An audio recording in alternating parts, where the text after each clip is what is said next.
Let's pray.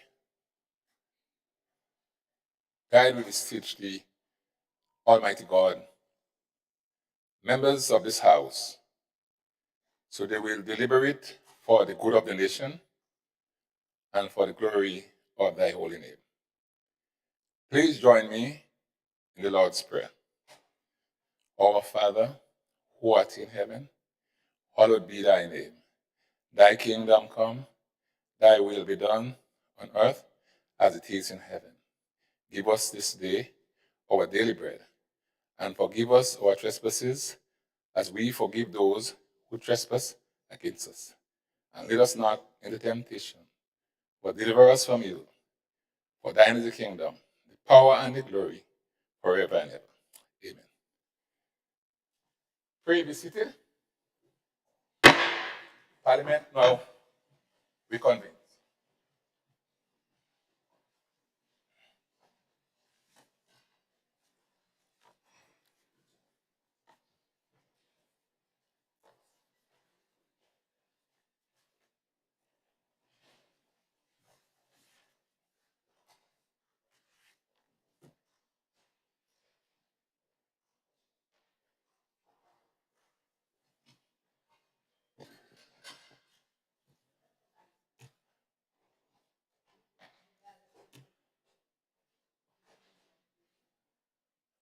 Members, we had a very long day yesterday uh, debating the issues, and today we will continue that process that was started. In my view, it was a very cordial exchange yesterday, and I hope that spirit continues throughout the course of today. Um,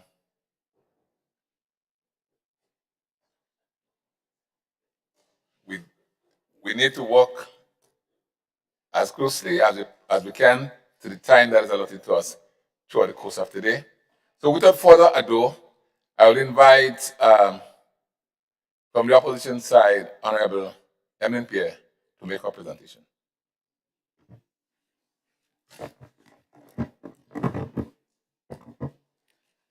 Thank you very much, Mr. Speaker. Mr. Speaker, I rise this morning to make my contribution to the estimates of revenue and expenditure for the year 2023, as presented by the Prime Minister and member for St. David's last Monday.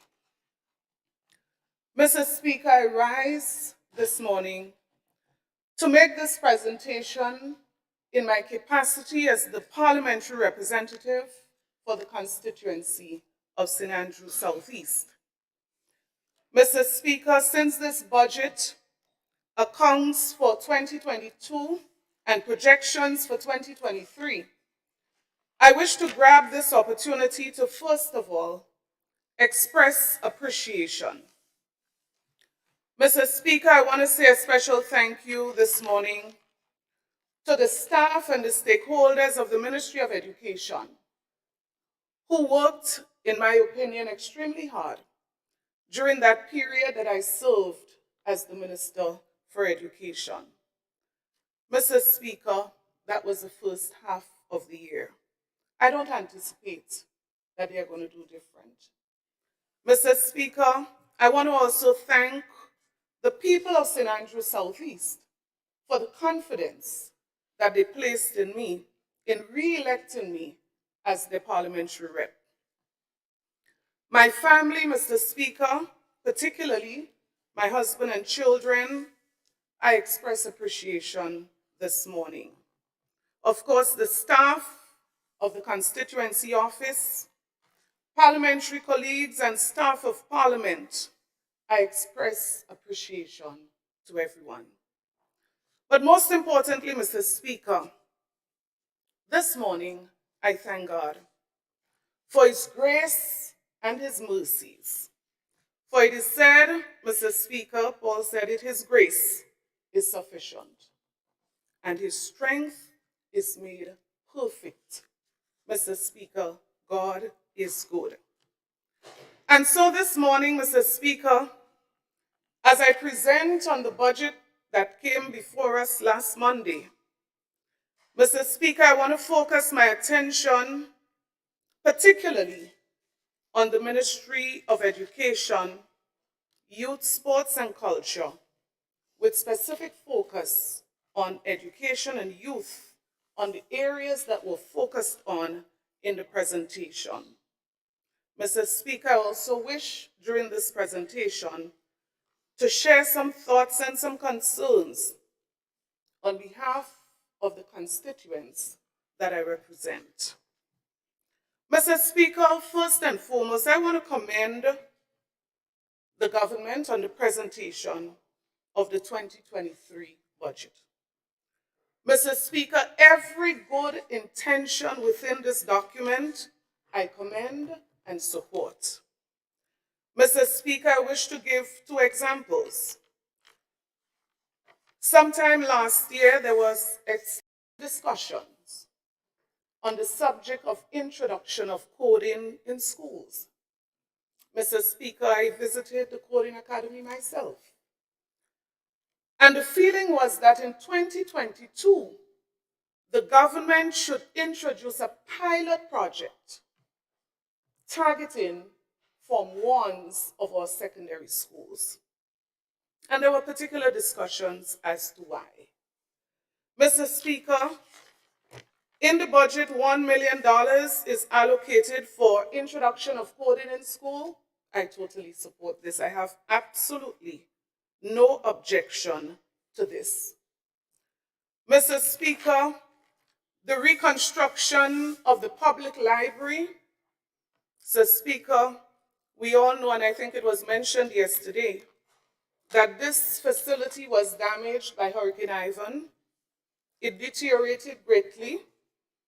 Our government, the former NDC government, was in office since that period, Mr. Speaker, and it should be done. Mr. Speaker, I will support and I will congratulate when it's done, Mr. Speaker. Mr. Speaker, many of the initiatives referred to in the document, many of the projects that were referred to, Mr. Speaker, initiatives referred to, are projects and initiatives I've supported and I will continue to support. Some of them, though, Mr. Speaker, when presented, you would get the impression that they are brand new, but I'll still support. And a perfect example, Mr. Speaker, is when the parliamentary rep from St. Andrews Southwest yesterday spoke of SIEP, and I'm very supportive of this project, and spoke about the importance of bringing SIEP to the rural communities. Mr. Speaker, that does not go contrary to what I believe and what I support.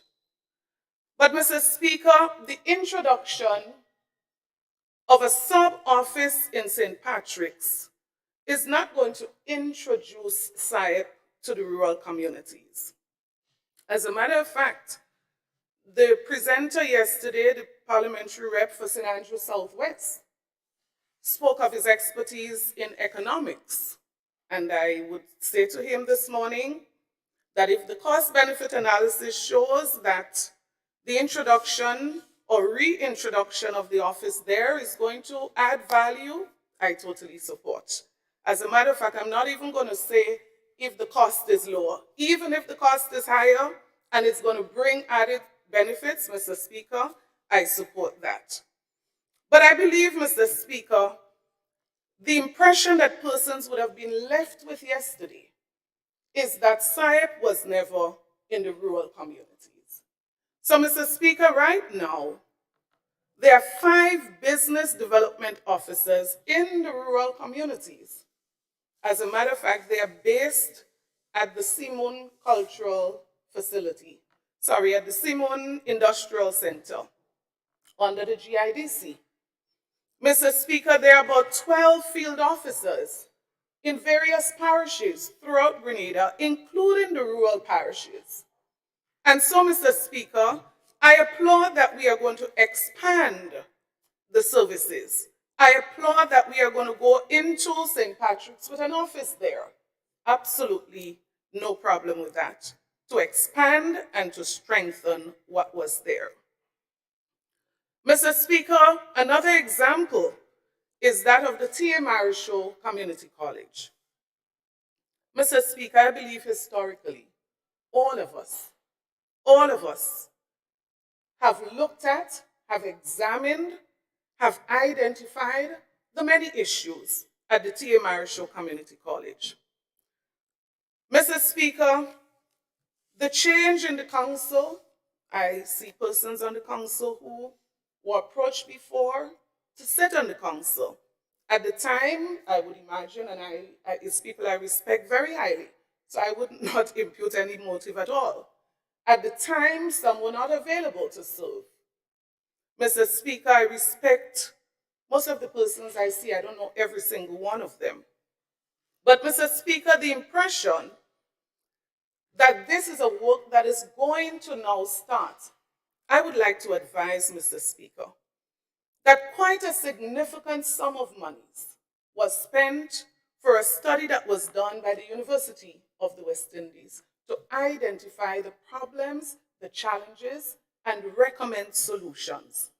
And so, Mr. Speaker, I would highly support and recommend that what we do at this stage is to continue to invest, to continue to chart the way forward in terms of implementation of some of those recommendations and others, of course, that the new council will have.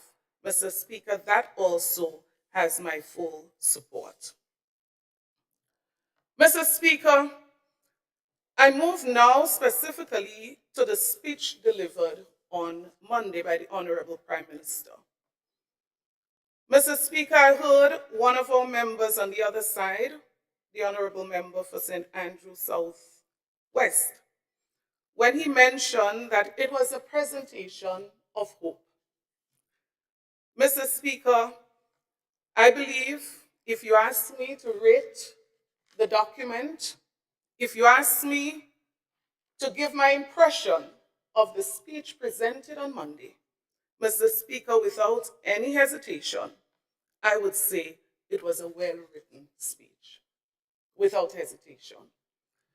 Mr. Speaker, I would not deny either that that speech may have given some hope. Because, of course, the presenter, the Honorable Prime Minister, spoke about the macroeconomic and social context in which the budget was being presented. So there is need for that. Mr. Speaker, the challenge that I had, though, with the presentation and with the document, and I actually went back, even busy as I was, and I read from the first word to the last, Mr. Speaker. And while I was doing that, Mr. Speaker, I attempted to cross-check and to cross-reference with the actual budget document. It was a task. And at times I had to call to seek clarification. Mr. Speaker, there are many cases in question, but I'll just share one or two of those that stood out. Mr. Speaker, the reference, and it was said yesterday also, that the maintenance budget on the Ministry of Education for 2023 is $13.2 million. I searched then, and then I searched again yesterday, and I'm still seeing 9 million. It's probably there somewhere, but I'm saying under maintenance, under the Ministry of Education, I am seeing $9 million. And there are a number of cases like those. And as I said, I tried to cross-reference, and it was a challenging exercise. The figures were not matching up in many cases, many cases. But Mr. Speaker, it was not just the matching up of the figures, Mr. Speaker. There were a number of cases where statements were made. And if you don't know, Mr. Speaker, you would be easily misled if you don't know. So for example, Mr. Speaker, when it was said that is the biggest budget ever, the Ministry of Education, I was happy.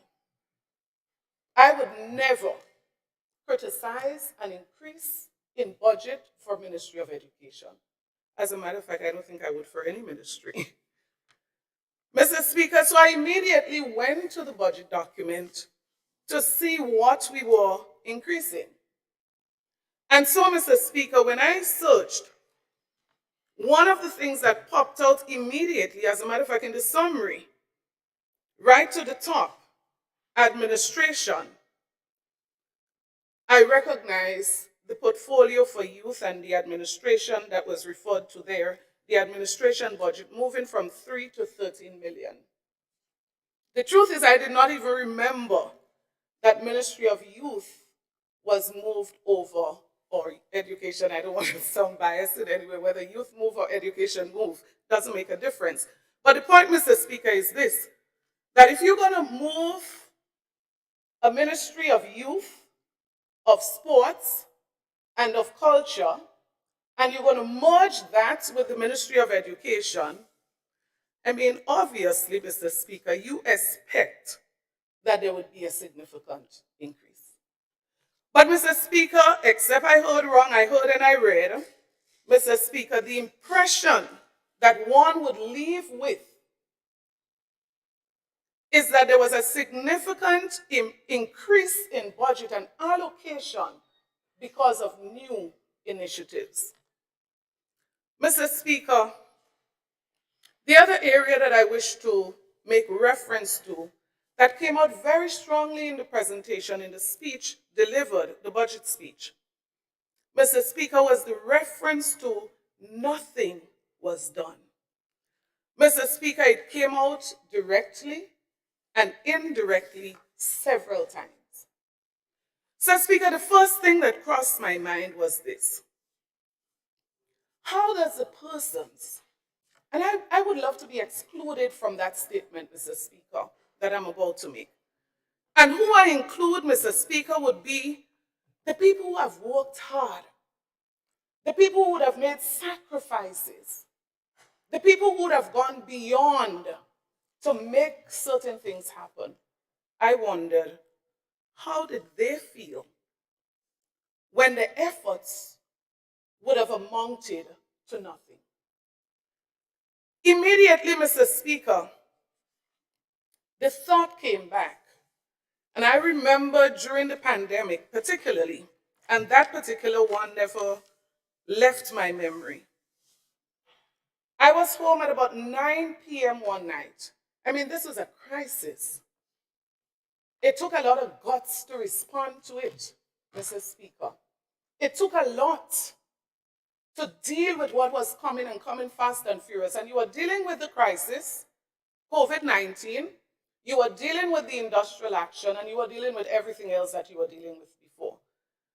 And Mr. Speaker, at about 9 p.m., that is why I give credit all the time to the people, minus myself, the people who made a difference. So it was about 9 p.m., Mr. Speaker, when I spoke to the PS in the Ministry of Education at the time. And he said to me, we're at the ministry. So I asked him, what are you all doing there at 9 o'clock?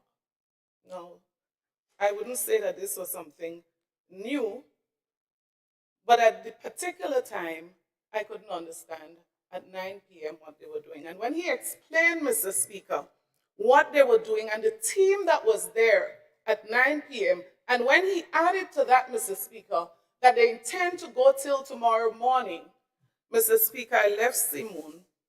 I went down to the Ministry of Education, and I stayed there till the next morning. The truth is, Mr. Speaker, all I felt in the middle of a crisis was that I wanted to encourage them. And you're talking about ordinary workers who were there until morning. So, Mr. Speaker, it would be very difficult for me to summarize and to say that nothing happened under the past administration. Nothing was done, nothing was accomplished. That would be hard for me. So I thought it would have been a little wise, Mr. Speaker, to say that the past administration probably didn't achieve all that they intended to achieve. The past administration probably did not do a perfect job, and I don't think any administration will. Not any under the sun, Mr. Speaker. But that we are going to do more, we are going to expand, we are going to probably improve, we are going to do all the right things, Mr. Speaker, all that would be fine. But, Mr. Speaker, I would find it difficult that deliberately the impression is given that nothing was done. So, Speaker, it was Loretta Young who once said, "Giving credit where credit is due is a rewarding habit to form. Its rewards are inestimable." Mr. Speaker, I mention this for what it is worth. Mr. Speaker, in the presentation, reference was made to major works to be done for the reopening of a few schools. Mr. Speaker, I commend all of those who are going to continue to work, the hard work of the people who worked hard to bring many of these initiatives to the point that they got. So, Mr. Speaker, when I heard that Bishop's College, Grenada, SDA Comprehensive, and so are going to be opening, of course, I would not stand here. I would be foolish to stand here and say they should not be open. But, Mr. Speaker, what I found very interesting is that when reference was made to these institutions, the reference was that major works need to be done to have these facilities open. Mr. Speaker, in June of this year, and when I listened, I would have never thought if I did not know, 90% and 85% respectively on the work of these schools were completed. Mr. Speaker, I would support and I would encourage the completion. Mr. Speaker, these two schools alone were approximately $20 million allocated. Another example, Mr. Speaker, is the Presentation Brothers College. An additional wing, Mr. Speaker, was constructed.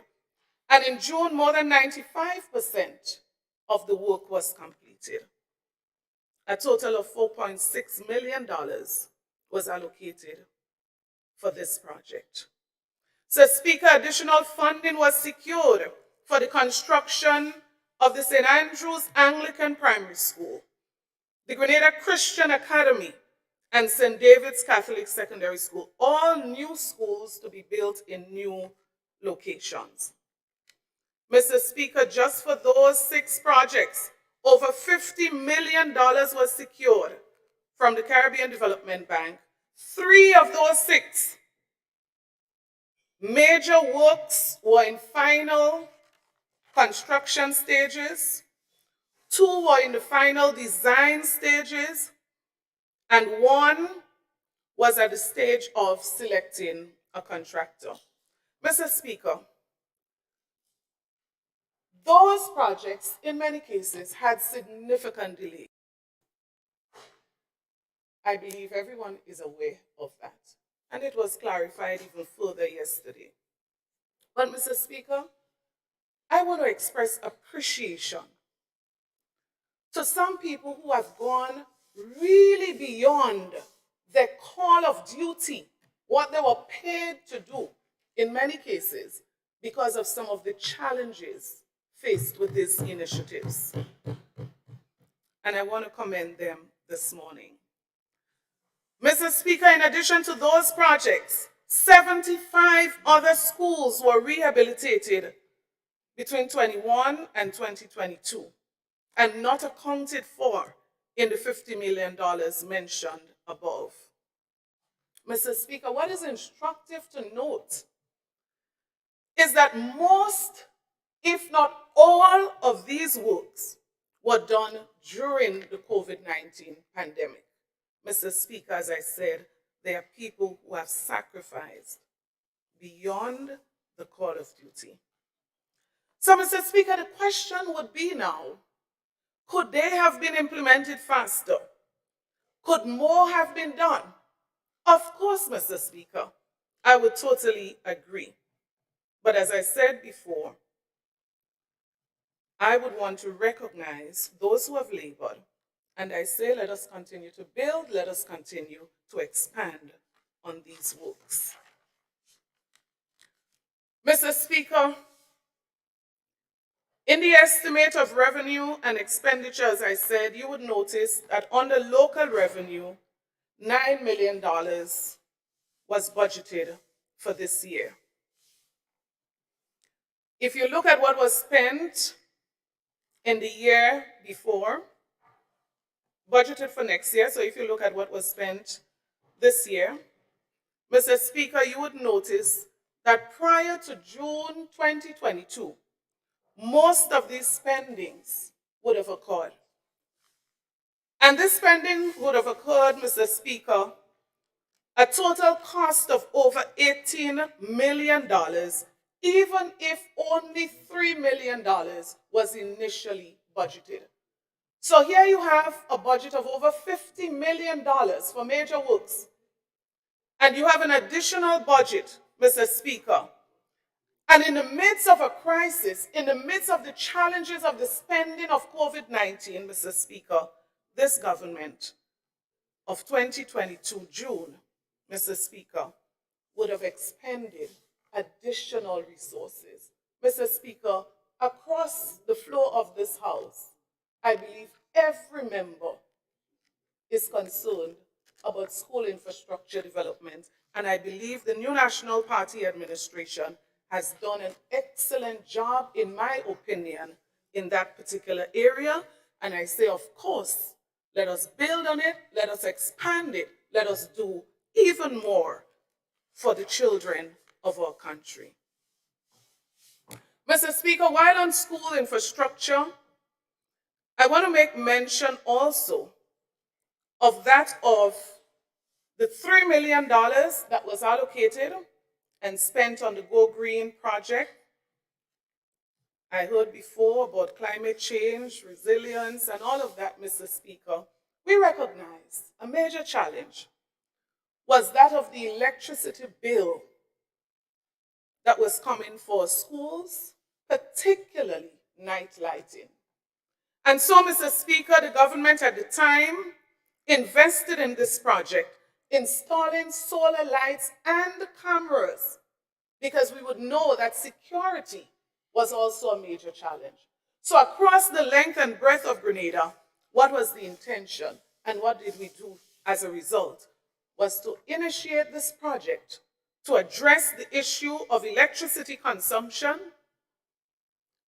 to give our commitments as it relates to climate change and what we are going to do, small as it is, in this particular project, to support Mr. Speaker. And so, Mr. Speaker, I am extremely happy that this work was done that can now be built upon. Mr. Speaker, we expect to see the results in the reduction of electricity cost for the Ministry of Education. Mr. Speaker, in addition to that, and one of my colleagues yesterday, Mr. Speaker, made mention of school security and fencing and all of that, and all of this was part of the bigger picture. So how do you ensure that you protect schools in different forms, different ways? And the next phase, Mr. Speaker, was to be the fencing of all of our schools. And Mr. Speaker, I trust that this will also happen. I did not see it budgeted for, but I would still encourage, there is an opportunity in the supplemental that this could still be done. I think it would be an excellent complement for this major investment taken by the previous administration. Mr. Speaker, in addition to that, I want to also make reference to the issue of technology in education. And I would also support, Mr. Speaker, any initiative that seeks to transform education using technology that has been vetted, any initiative that has been vetted, Mr. Speaker. And so, Mr. Speaker, I notice that there is an allocation for the continuation of the eBooks program. And there's also an allocation of $150,000 for the EMIS program. Mr. Speaker, and I mentioned coding before. But Mr. Speaker, while I support those three initiatives, I go back to the point that I made before, that it could be very misleading to give the impression that nothing was done. Mr. Speaker, I am firmly of the view, and I have not heard anything to question my view at this time, that the former administration has built a strong and solid foundation as it relates to the transformation of education through technology. Mr. Speaker, I am totally convinced of this. Should more be done, Mr. Speaker? Of course, more should be done. Should we expand the initiatives? Of course, they should be expanded. So, for example, Mr. Speaker, one of the initiatives that we started discussion within the Ministry of Education is digital classrooms. And the intention was to pilot in 2023 digital classrooms in secondary schools. And one of the speakers on the other side, the MP for St. George's Northeast, made mention of that.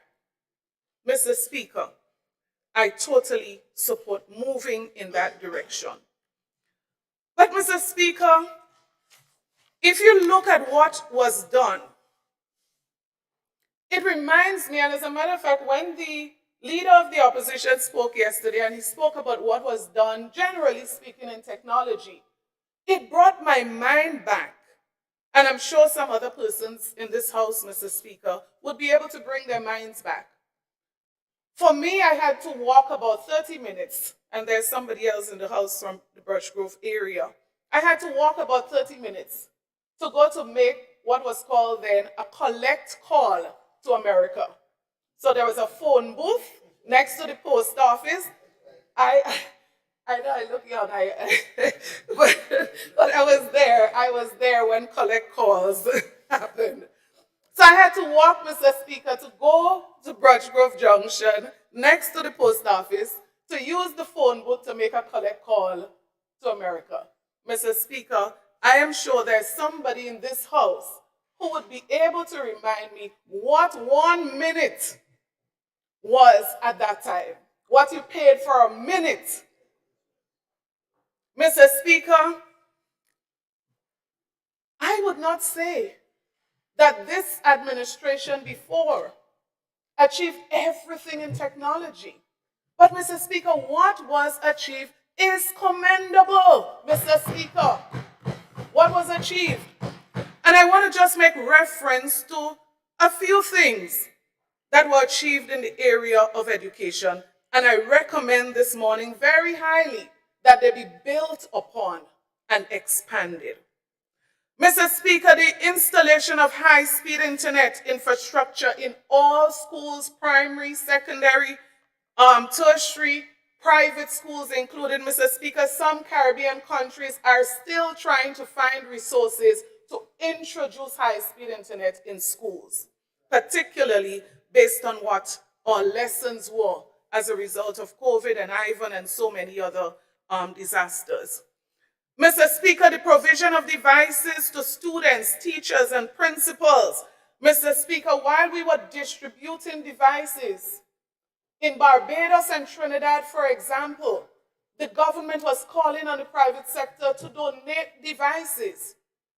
I'm sure if we do a check now, most of the Caribbean countries have not distributed devices to all students and teachers. Mr. Speaker, at the primary and secondary level, we were able to do this. And if you ask me, this is in direct correlation to investment in ICT. Mr. Speaker, phase 1 and phase 2, training of principals, teachers, students, even parents, education of parents, that process started, and I say let us continue. The introduction of e-books for students in primary and secondary school, and the engagement of teachers to assist with, Mr. Speaker, the development of content, the review of content. Mr. Speaker, all of this happened. Information and communication technology, and I say let us build upon it. the installation of e-books on devices, and sometimes that one, Mr. Speaker, I want to pause again to give credit. Mr. Speaker, I am quite sure the mind can imagine what it is like to install those apps and those platforms on all of these thousands and thousands of devices. And people actually did a lot to make it happen. Mr. Speaker, the engagement, as I said, of local teachers to assist with the review and in some cases development of content. Mr. Speaker, in some cases they were even paid for some of the services. The appointment of technical support staff across the school system to help in the middle of a crisis with rolling out initiatives like these. Mr. Speaker, computer labs in schools. Mr. Speaker, e-testing online. Our students being able to do exam online in the middle of a crisis, Mr. Speaker. Mr. Speaker, the provision of devices and support systems, additional support system for primary schools. The purchase of license, the development of software, Mr. Speaker. The EMIS project is a perfect example to facilitate data collection and the management of data across the education system. Science, technology, communication technology, Mr. Speaker, however we wish to refer to it. Mr. Speaker, the rollout of Microsoft 365 for all students and teachers. Mr. Speaker, I actually subscribed a couple weeks ago to renew my Microsoft account. Mr. Speaker, across the school system, students and teachers in the Ministry of Education, persons were provided with great support from the Ministry of ICT. The same Ministry of ICT, Mr. Speaker, we had the rollout of a number of these initiatives. Mr. Speaker, I want to make mention again, as I said, e-testing, because what that took, so many people would have sacrificed to make it happen. Mr. Speaker, I want to make mention at this stage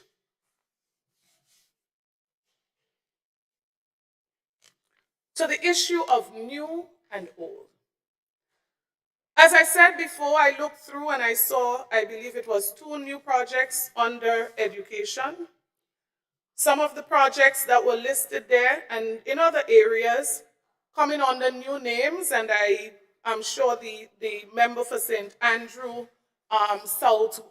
Southwest would agree with me that in business you refer to that as rebranding. And there's absolutely no problem with rebranding, Mr. Speaker. But I suggest, Mr. Speaker, that it could become confusing when it is presented as a new initiative. So, Mr. Speaker, if we're going to move from the bushing and we're going to call it BEST, I have absolutely no problem with that, Mr. Speaker. My only concern is when I look at the figures, Mr. Speaker, it appears that there is a significant cut in the budget for that program. And then I think about the people of St. Andrew Southeast who normally would benefit from that program, and then it concerns me. So the name so much, I would support. Call it BEST, call it anything. Mr. Speaker, I have no problem with changing the name. But Mr. Speaker, I would say let it not negatively affect any person who would have benefited before. Mr. Speaker, I believe very much, as I said before, in the transformation through education. We may not have called it transformation. Maybe we call them other things, I don't know. But I believe one of the things, Mr. Speaker, that definitely can fit the definition of transformation is when we speak about tertiary education and higher education for citizens of this country, particularly, Mr. Speaker, I make reference to the poor and vulnerable. Speaker, reference was made to that particular area, and I wish to draw to attention that between the period 2018 and 2022, I only use that short space of time. Between 2018 and 2022, Mr. Speaker, a total of 349 scholarships were awarded to students to study locally, regionally, and internationally. 349. Mr. Speaker, those scholarships cost over $86 million in value. Should we do more? Of course. Your commitment to give every household a university graduate, I support that. I would encourage it. Let's do it. But, Mr. Speaker, to give the impression that there has never been transformation, there has never been anything, Mr. Speaker, is what concerns me. But, Mr. Speaker, you know those 349 scholarships. The major beneficiaries of those were young people, children, students from rural communities, Mr. Speaker. Mr. Speaker, these were the daughters and the sons of the debushers, the cleaners, the sanitizers, the monitors, Mr. Speaker. So when we speak about lifting people up, when we speak about not giving them a handout, but giving them a hand up, that is part of the process of giving families a hand up. When you educate their children, that their children could come back and take them out of poverty. Lift them out, Mr. Speaker. I agree with you. Government should not do everything. Government cannot do everything. But you empower people to empower others. Mr. Speaker, I know of practical cases in my own constituencies, poor families, parents actually in the devotion program, yes. But I've lived to see, and I have not lived that long yet, Mr. Speaker, but I've already lived to see, Mr. Speaker, that doctors come back to take care of their parents, Mr. Speaker. And I have more than one example in my own constituency. Mr. Speaker, I want to encourage us, whatever was built before, we don't have to break it down. We don't have to speak of it as nothing. We can build on it. We can expand it. We can make it better. We can ensure that more people benefit in the process. Mr. Speaker, when I speak about 300, let me get the exact figure. Mr. Speaker, 300, I believe it was 48, I said. Young people, children from rural communities, people who had a dream but they never knew how they were going to achieve it, parents who wished that their children would turn out to be a doctor but never saw the possibility, Mr. Speaker, 349 only between 2018 and 2022.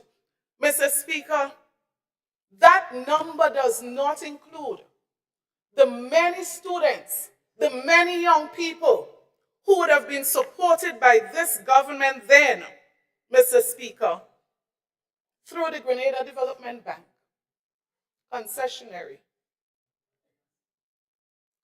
Go and study, and when you come back, you can start to repay, Mr. Speaker, and many other initiatives like the Imani program, where young people had an opportunity to pursue those dreams. So, Mr. Speaker, speaking about the Imani program, I wish to make a couple comments, and I listened carefully the contributions made both in the presentation of the budget speech and the minister who holds the portfolio of youth, the parliamentary representative for St. George's Northeast. Mr. Speaker, I want to say from the onset that I will not disagree with anyone who says that there are shortcomings, there are weaknesses, there are areas for improvement in the Imani program. As a matter of fact, that statement would stand long after even this current administration leaves office. So somebody would stand up and point out, what were your shortcomings? What were your weaknesses? What were the areas you could have improved? It would happen, and we would leave it that way. And the reason being, Mr. Speaker, is when you speak about these initiatives, the common denominator, the critical factor, Mr. Speaker, is that people are involved.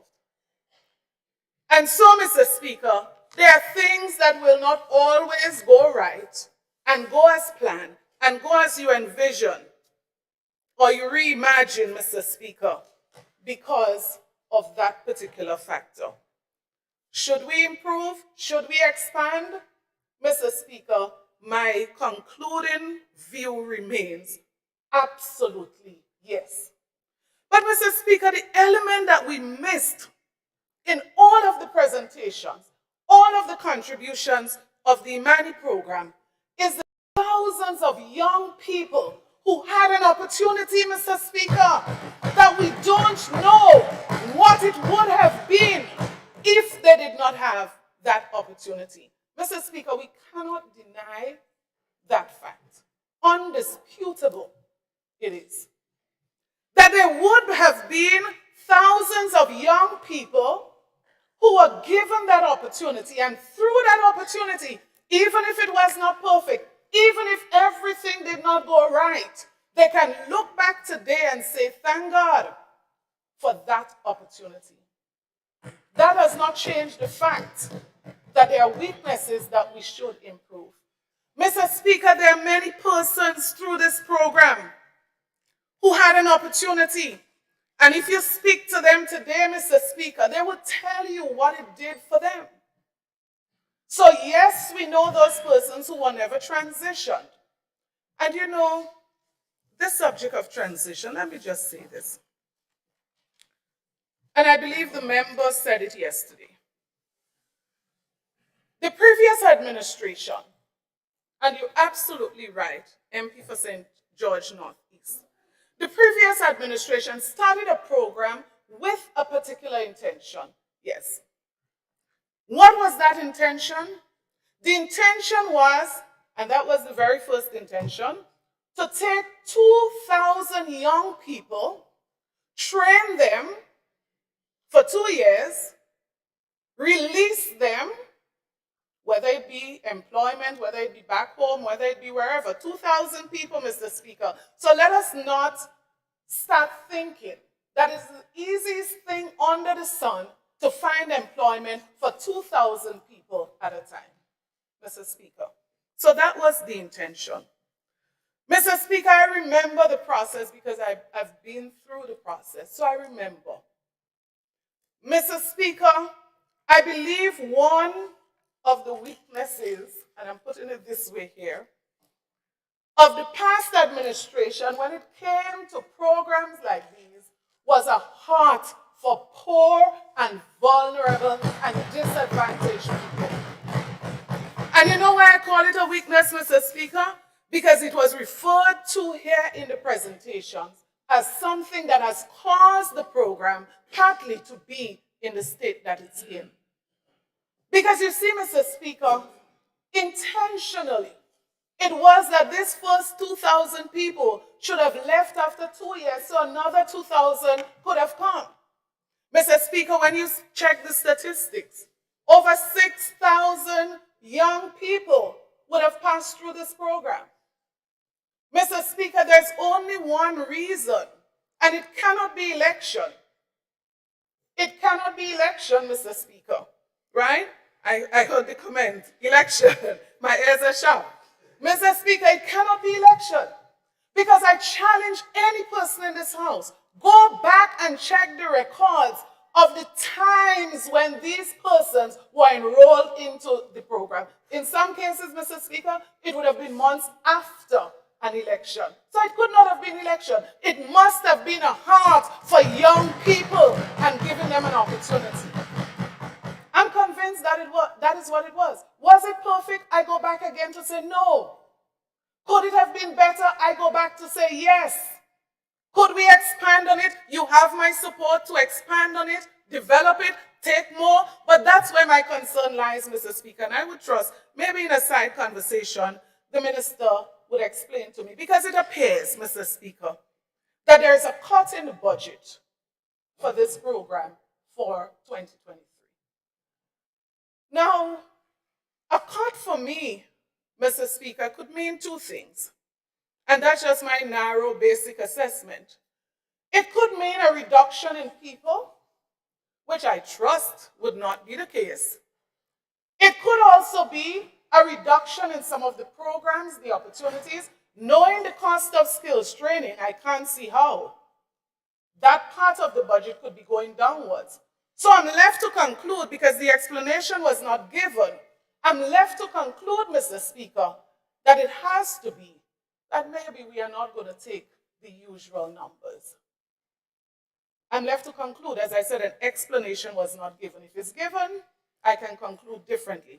And so, Mr. Speaker, as I said before, thousands of young people across this country have received apprenticeship training. Their lives have been changed.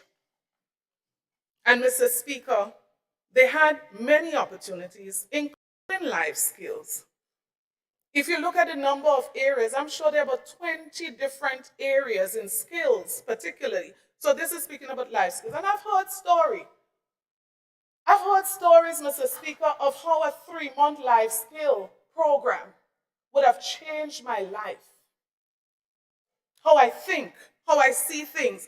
So I don't devalue those things. I can't call them nothing, because I believe in the process, many lives were changed. Mr. Speaker, CVQ. So I see we are going to reimagine, we are going to transform, and I notice the emphasis on CVQs and skills training. And Mr. Speaker, this has been happening for many years. And I support, if we're going to add areas, if we're going to change areas, I always subscribe to the view that there are some areas that are oversubscribed. And you mentioned a few of them yesterday. And probably more should be done in particular areas, of course. But Mr. Speaker, when we speak about CVQ, when we speak about skills training, I believe, Mr. Speaker, the record would show that thousands of persons benefited in this area. And if you check the stock of people in Grenada right now, Mr. Speaker, who have CVQ qualification and certification, Mr. Speaker, you would recognize, I am sure, that most of them received it under the Imani program. Mr. Speaker, some of them are able to use it even locally in various areas. And so, of course, I support the NTA getting more involved. But, Mr. Speaker, I'm sure maybe the MP in speaking on the subject was not totally aware, but the NTA has been involved in this program for many, many years. As a matter of fact, Mr. Speaker, it would be impossible to give certification under this program, to give someone a certificate as a CVQ, vocational qualification, Mr. Speaker, according to the law, it would be impossible to do so without the NTA.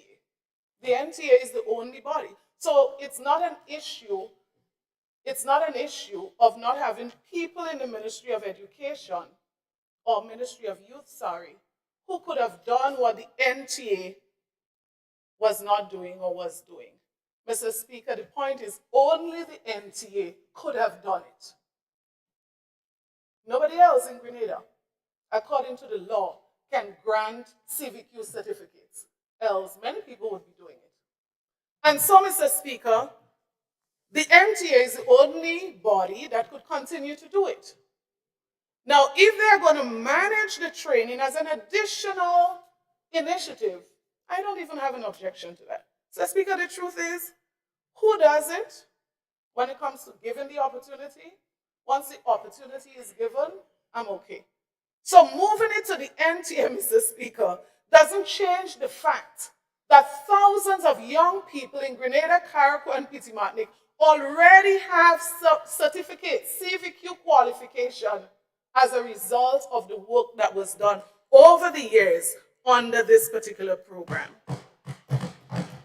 Mr. Speaker, if you check and you do a study, and my colleague from member for St. Andrew Southwest made mention to data, maybe this is something that we need to collect some data on. Because, Mr. Speaker, throughout Grenada, Carriacou, Petit Martinique, you would find that there are a number of young persons, whether they're in the field of nursing, teaching, doctors, maybe businesswomen, businessmen, Mr. Speaker, many of them would tell you, thanks to the Imani program for the opportunity that it gave me. I again go back to say, could more have been done? Could it have been better? Of course, Mr. Speaker, I would not change that line. Mr. Speaker, as it relates to the upskilling and the transition of the current Imani trainees, Mr. Speaker, what I say is this. Remember, they have families.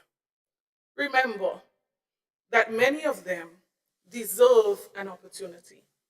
And so whatever we do, whatever is done in the coming months, I appeal to the administration on behalf of all of these persons that everything should be done to give them an opportunity. Yes, as you said, but an opportunity that is not going to result in after 2 months, 3 months, they are back to where they started. I appeal to the administration in that regard. So when I see the proposal being put forward for Honorable training, MP, you have 10 minutes left. thank you, Mr. Speaker. And may I use this opportunity to ask if I can have an additional 10 minutes? No, I suggest you use the 10 minutes. Use the See how 10, far you thank go, you. then I can add after. I was just trying to avoid interrupting you again. Okay, so I That's give you 5 okay. minutes extra. Thank you, Mr. Speaker. I'm guided. So, Mr. Speaker,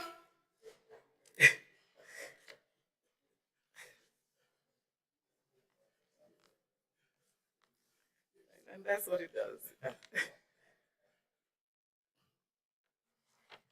Mr. Speaker, I want to also make mention very quickly of a couple other programs that I either did not see or there has been a cut or reduction, and one I want to make mention of is the Empower program.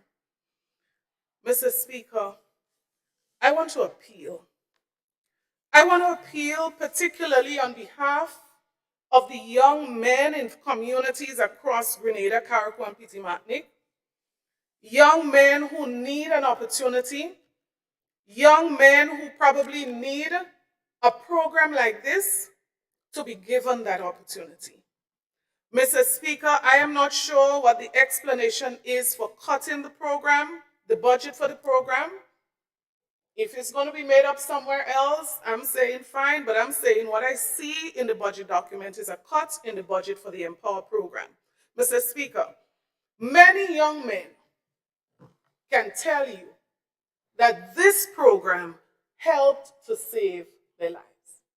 Many young men can tell you that. Did everyone get transformed in the process? No. Could it have been better? Yes. Should we expand? Yes. Should we make it better? Yes. Mr. Speaker, another example in this regard, and reference was made yesterday to the Spice Garment and Design Factory. Mr. Speaker, that particular project, and I wish to give credit here and recognize the former Minister for Youth, Honorable Keith Lewis, as it relates to this initiative. Mr. Speaker, this initiative, in my opinion, falls squarely under the banner of transformation. And so, Mr. Speaker, what I say is don't let it die. Don't let it die. I would say it was a great start. I would say many people benefited, Mr. Speaker. If there are weaknesses, I say let's correct them. If there are challenges, let's solve them. But I say do not let the Spice Garment and Design Factory in Pearls die. But there's another reason, Mr. Speaker. There's another reason I say that. And you know what the other reason is? Check the records in Grenada as it relates to success of cooperatives. But let's not even go yet to success. Let us start with interest in cooperatives. Now, if some young people came together, they have an interest, they started doing something, they've made some progress. I mean, the people sew things, people wear it, I wore a shirt from them. Excellent. I call that transformation by my definition. Mr. Speaker, I say, please do not let it die. I want to make one more appeal, Mr. Speaker, and that has to do with the area of sports. Mr. Speaker, I'm not going to get into the debate of who was sent home, who was taken back, if the letter was a mistake. I'm not going to go there, Mr. Speaker. Mr. Speaker, what I want to focus on is that there are people within that group of persons who are not yet back on the job, who I believe have excellent skills, Mr. Speaker, right? Mr. Speaker, and it's not just that. I had the opportunity, the distinct opportunity, to serve as Minister for Sports. And Mr. Speaker, during that period, there are two things that I'll never forget. One being the team visiting Grenada to determine whether Grenada got a particular World Cup game, right? I remember very clearly that game.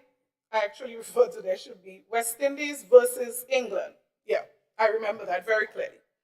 And then the second one was CONCACAF Under 17 in Grenada.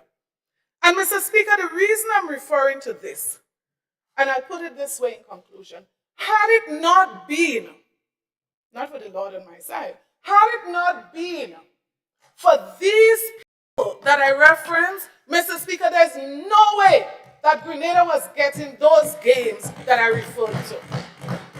And I'll tell you why I know there is no way. Mr. Speaker, they came to my office and they said that there is absolutely no way. I don't remember the gentleman's name. People like Cheney Joseph was present in the room, Mr. Howard, when he said, Minister, there is no way that Grenada will be ready by the time we're ready to launch the Under 17, the CONCACAF Under 17.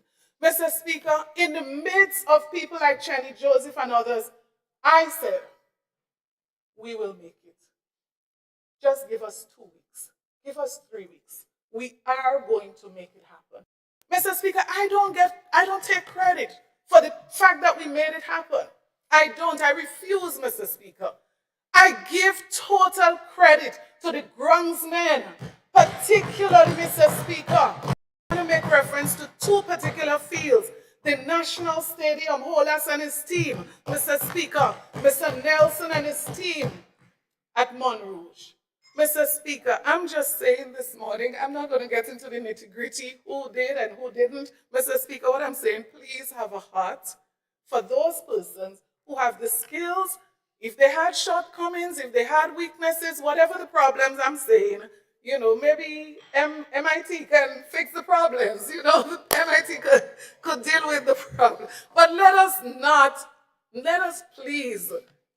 us reconsider that particular decision. Mr. Speaker, people-centered development is the main part of the theme for next year's budget. And Mr. Speaker, in this light, I want to turn to the people of St. Andrew Southeast. Mr. Speaker, I listened very carefully. I read carefully too. And I want to say this morning, I have absolutely no problem, no objection, no difficulty with the fact that, as was referred to in the statement, many people do not have pie in the sky, they have pie on their plate. I'm thankful, I'm happy for all these people. Mr. Speaker, but this morning I want to say this, that there are also many people who don't have pie on their plate because the pie was taken away. Mr. Speaker, I am just saying, with all due respect that I can use this morning, that the people who are considered to be poor, and I know we don't like to hear that word. I know anytime we say this, poor and vulnerable, there seems to be a concern. Mr. Speaker, 11 point something is the current rate of poverty in the United States of America. Millions of people fall under the poverty line in the United States of America. So I look forward to the day when, as was said yesterday, everybody in Grenada would be rich. Nobody would be poor. I look forward, I would celebrate with you the day when nobody in Grenada would be poor. But until then, Mr. Speaker, what I want to say this morning is that greater consideration, and this is what I'll say, greater consideration must be given, should be given. I implore that it should be given to the poor and vulnerable. And I want to just use, Mr. Speaker, 2 examples. Mr. Speaker, I don't know how to not have a problem with the number of persons who were sent home just after the last general elections. Mr. Speaker, I could understand if you are speaking about people in key political positions, I may not question that. But I'm speaking, Mr. Speaker, before the administration was even able to settle in, Mr. Speaker, in St. Andrew Southeast alone, and I'm talking brigades and wardens and ordinary people who depend on a basic income to feed their families. That's what I'm talking about. And I'm talking about people who had an opportunity to do that over a period of time for years. So they would have conditioned their minds, fortunately or unfortunately, to believe that this was going to continue. And I'm talking about providing, let's not get politics now into the middle of this. I'm talking about people who are providing a basic service in communities. Mr. Speaker, yesterday it was said that monies is not the problem. There's no problem with money. The problem is implementation. And I'm saying, my God, if money was not the problem, then how come in St. Andrew Southeast alone, just brigades and wardens and those community workers, 46 persons were sent home just after the election? Mr. Speaker, if I multiply that, averaging it by 15 constituencies average, it's about 690 something persons, about 690. Mr. Speaker, the point I'm making, and I'm not speaking from a political perspective. I am speaking from a moral perspective of people who have families. I am speaking about people, and even some of these people, Mr. Speaker, and I trust that we would address this. And I'm not thinking politics this morning. Mr. Speaker, if you have one of these persons who went home 2 weeks after the elections, and then comes the debushing program, and I'll use a real-life example.